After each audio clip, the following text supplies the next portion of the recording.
Ahora tenemos los aspectos del desarrollo en la primera infancia. Bueno, el primero tenemos el sentido de sí mismo surge entre los 4 y los 10 meses. A medida que los lactantes empiezan a percibir una diferencia entre ellos y los demás, van a experimentar un sentido de independencia y coherencia personal. Esto igual también lo estuvimos viendo en el parcial pasado.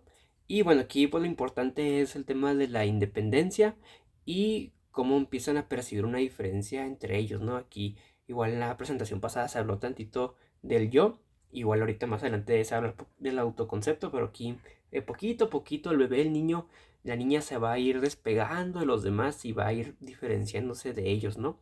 Y en el tema de la independencia aparece desde las primeras etapas de la infancia, como niño poquito a poquito va agarrando autonomía y se va soltando para pues poder ir creciendo por sí solo, ¿no? En el número 2 tenemos que el autoconcepto se basa en este sentido perceptivo del sí mismo y se desarrolla entre los 15 y los 24 meses, con la aparición de la conciencia de sí mismo y el reconocimiento de sí mismo. Entonces aquí ya el niño cerca pues, de los 2 años ya más o menos o ya termina prácticamente de poder diferenciarse de los demás y pues poder ahora sí que concebirse a sí mismo pues como una cosa digamos independiente, ¿no? Del otro. Luego tenemos la segunda etapa de Erickson, que concierne a la autonomía frente a la vergüenza y la duda. En la cultura estadounidense, el negativismo es una manifestación normal del cambio del control extremo al autocontrol.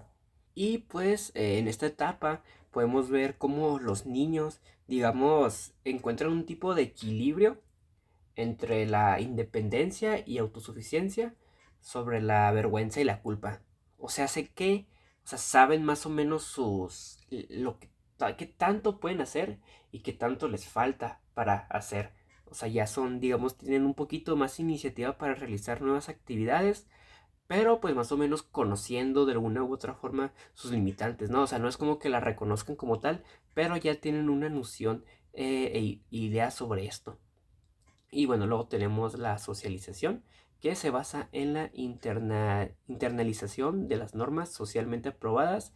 Empieza con el desarrollo de la autorregulación.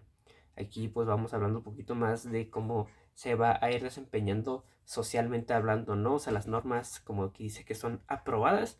Aquí ya nos vamos a meter más en el tema de la moral y la ética, que igual, no sé si en esta, pero en las otras clases sí hemos estado platicando algo sobre esto, ¿no? O sea, cómo la ética es algo que está más establecido casi casi por las leyes y la moral es más un constructo, entre comillas, más social, ¿no? Porque la ética también, pero pues es algo que digamos es más intrínseco, creo que es la palabra, y pues sí, ¿no? Más o menos los niños en esta etapa van encontrando las diferencias entre esto y van identificando estas normas.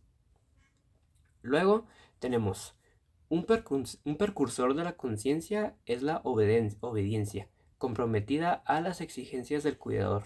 Los niños pequeños que muestran obediencia comprometida tienden a internalizar con más facilidad las reglas adultas que aquellos que muestran obediencia situacional.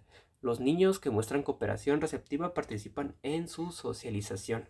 Y esto más o menos lo podemos conectar con el tema de la bondad que vimos más al principio. Y bueno, aquí en este caso tenemos las diferentes tipos de obediencia. No hacemos mucho profundidad en esto, pero pues más o menos para tener una idea, la obediencia comprometida es esta que tienen los niños que al momento en el que reciben una instrucción de los padres, sin dudar, la siguen. O sea, y sin dudar me refiero a que no piensan qué conlleva esto, qué puede significar, si está bien o está mal, simplemente la siguen porque pues están, digamos, más comprometidos con esto, ¿no?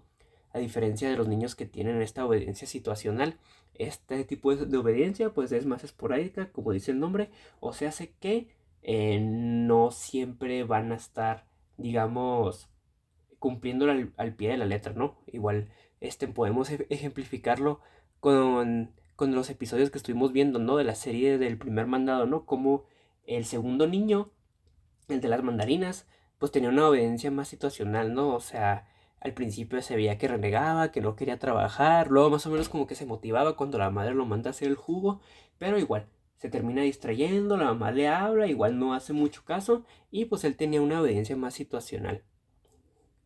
Y bueno, pues sí. En el número 6 tenemos las prácticas de crianza, el temperamento del niño, la calidad de la relación entre el padre e hijo y factores culturales y socioeconómicos influyen en la facilidad y el éxito de la socialización. Igual esto también nos tenemos que regresar al parcial pasado, pero pues igual es muy muy importante, ¿no? O sea, cómo los diferentes factores del ambiente pueden llegar a formar, ¿no? O sea, a un niño, por ejemplo, recuerdo haber visto que hay cierto tipo de predisposición biológica para que un niño sea más introvertido o extrovertido, pero, o sea, es relativamente poca, ya que el ambiente es el que hace o en el que suele empujar, ¿no? Este tipo de conductas. Entonces, en el tema de la crianza, como aquí bien dice, o el temperamento y todos estos temas que son factores importantes en el desarrollo del niño, pues digamos van a estar, pues no peleando como tal, pero más bien conviviendo, ¿no? Para ver cómo van a estar creciendo y desarrollándose. Y bueno, esto se va a ver ejemplificado en la manera en la que se van a ir socializando, ¿no? Con los demás.